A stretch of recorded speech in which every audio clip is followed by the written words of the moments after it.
Hey guys, welcome back to Cold Antler Farm, and today I have a story for you about getting a pig drunk.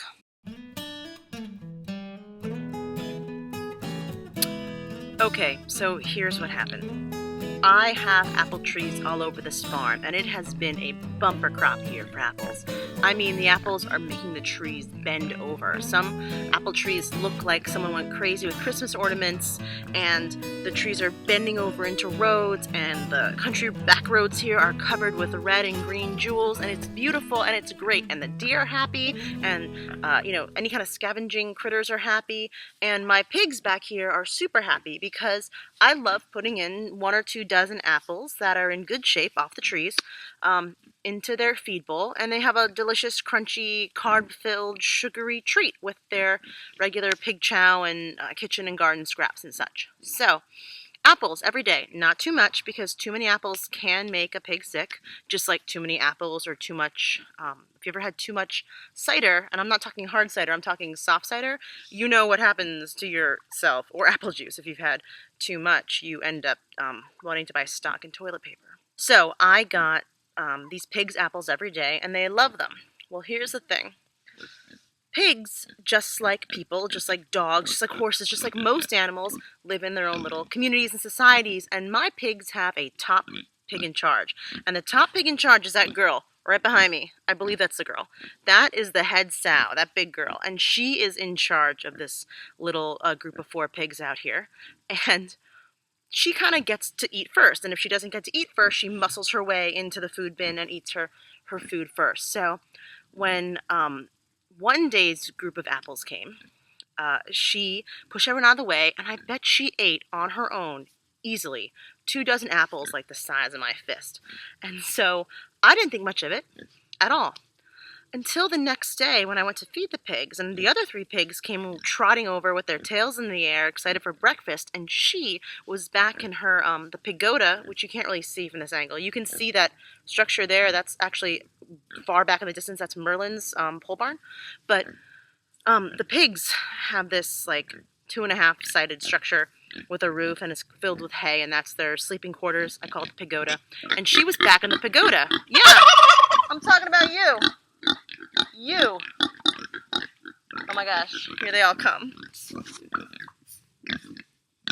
Hey, Pegs. Hey, Pegs. So she was like she was out. She was asleep.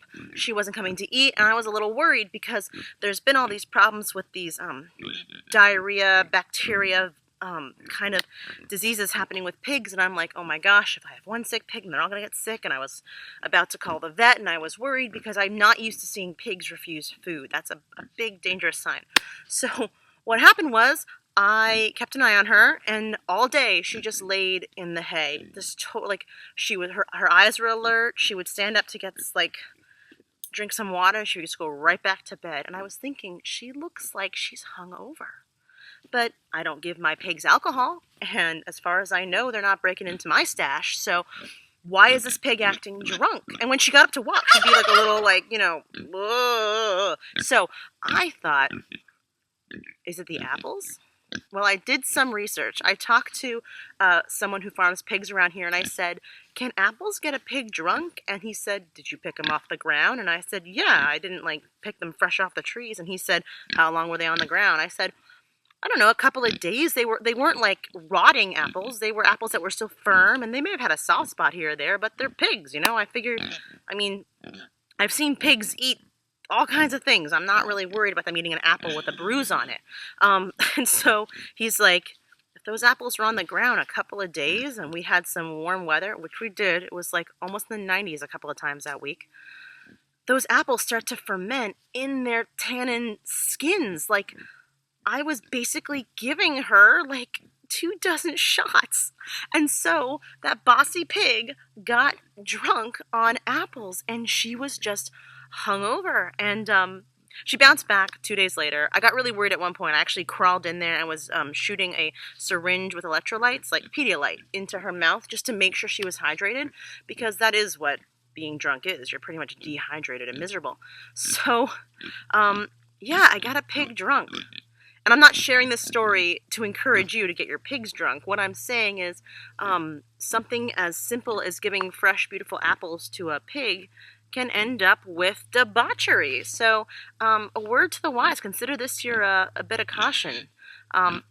Luckily, all things were fine, but if that pig was in any way ill, or if that pig was in any way in bad shape, and if she wasn't this gorgeous specimen we have back here, I don't know, maybe she could have been in really bad shape. So live and learn, baby. That's all this farm is. Lessons. You're going to hear about things like getting pigs drunk, and you're going to hear about things like winning awards. You're going to hear about things like tripping in the dark to chase a raccoon. You're going to hear about things like septic tanks overflowing. It's a whole story. But hopefully you can refrain from judging me and just enjoy the fact that I got a pig buzzed. The apple selection has gone down a lot, by the way, and they only get apples that I know just got knocked off the tree or haven't been laying on the ground too long.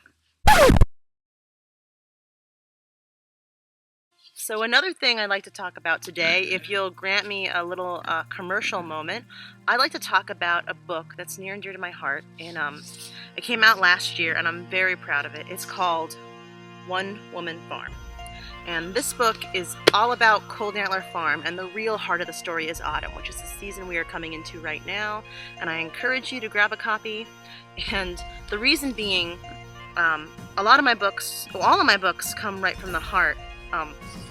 But this book in particular, the illustrator, who is amazing, I believe her name is Ebba Dibbins from the UK, she did these images of my animals for inside the book and of this farm and of this house that are just gorgeous, and it just screams autumn.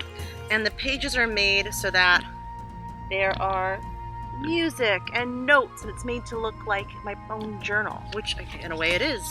And it follows the year from October to October, talking about things like music and stories and the seasons. And if you watch this YouTube channel, it can add a little more depth to what I talk about. You get to know a little bit more about me, but also it's just a beautiful piece of art, this whole book. You can pick it up and read any day and get a taste of the place, and I'm just really happy with it. So here's another great picture on the back pages. I mean, that to me, that's autumn right there. That's my barn.